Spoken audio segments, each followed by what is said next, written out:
Hey everyone, UVA Josh 1 here with my latest review. This is the Iron Studios Iron Man. I just got this in earlier this week and I wanted to review this because it's a really impressive piece. It's actually the second piece I've gotten from Iron Studios.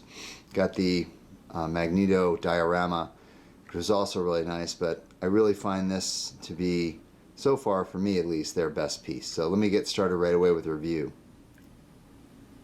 So, just starting, it's supposed to be quarter scale, but it's actually a bit bigger than that, I find. It's somewhere most likely between 1/3 and 1/4 scale. But as you can see, it's sort of an action pose where he's kind of hoisted on this rock and tree-like structure that's part of the base.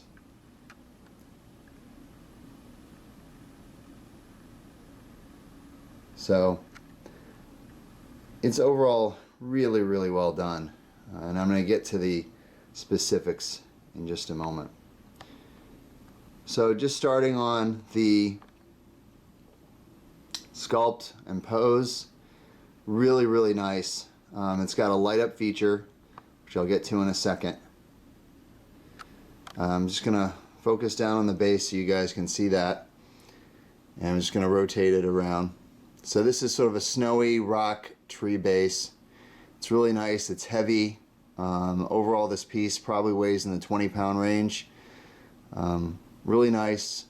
Has good weight to it. It's solid. And the base obviously is not completely solid because it's got electronics, which is fine. So as you can see back here, this is the switch for the light up. And you got to put the batteries. There's a battery compartment underneath. You just put the batteries in before you assemble everything. As you can see, there's a light up part of the base here. You can see the right foot lights up, and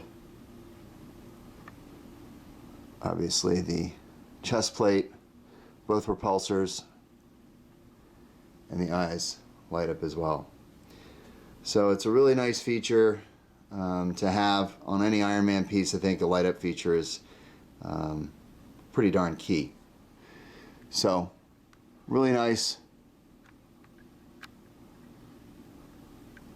feature to have. So because of the glare, I'm just going to turn it off for the rest of the review.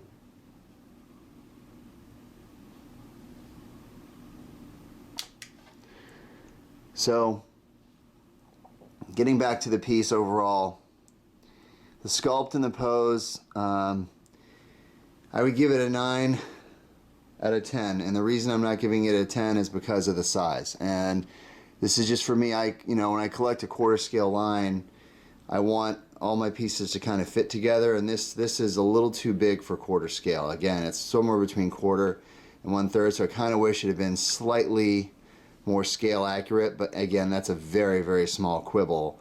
I mean, he's really awesome enough to display by himself on top of a Besta or in his own Besta cube. You could probably fit him in a Besta, but you'd have to adjust the shelf. It's not going to fit in your sort of standard equal squares you can see in my other Besta cubes, so you'd have to make it bigger. But so that's the only reason I give it, a slight deduction, and again, that's a minor thing. So, I mean, look at here. Look at all the details on this. Just going to zoom in on some of the details. Look at all the details of the machinery in the arms.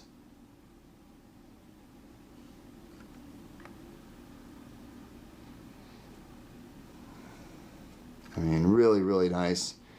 Really well done. You can see all those little details. These two pieces come off. They're attached by magnets, so both shoulder pieces come off, right? And it's kind of, you can see like where you have the little holes where they're supposed to sit or whatever, but you just line it up. It's fine, and you adjust it later, but it just sits there with a magnet.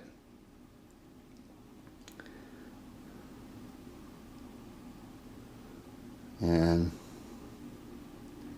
you just look at the back. I mean, look at the details back here. They really, again, you can see all the inner mechanics here. Look at the detail on the armor throughout. They did it so it would be sort of a battle damage version, so you see the painted battle damage throughout. You see the dirt. Look at the dirt. I'm going to try to zoom in on this. This looks pretty cool. You can see sort of the dirt and the snow on the boots to go with the rest of the piece. So they really did a great job with all these details to make it blend and make it make sense. So I'm going to go back around again. And again, you can see on the right boot, you can see the dirt and snow there.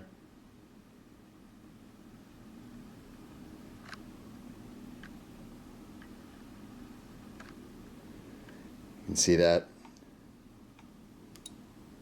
Really looks nice. So let me zoom back. So again, really, really nicely done. So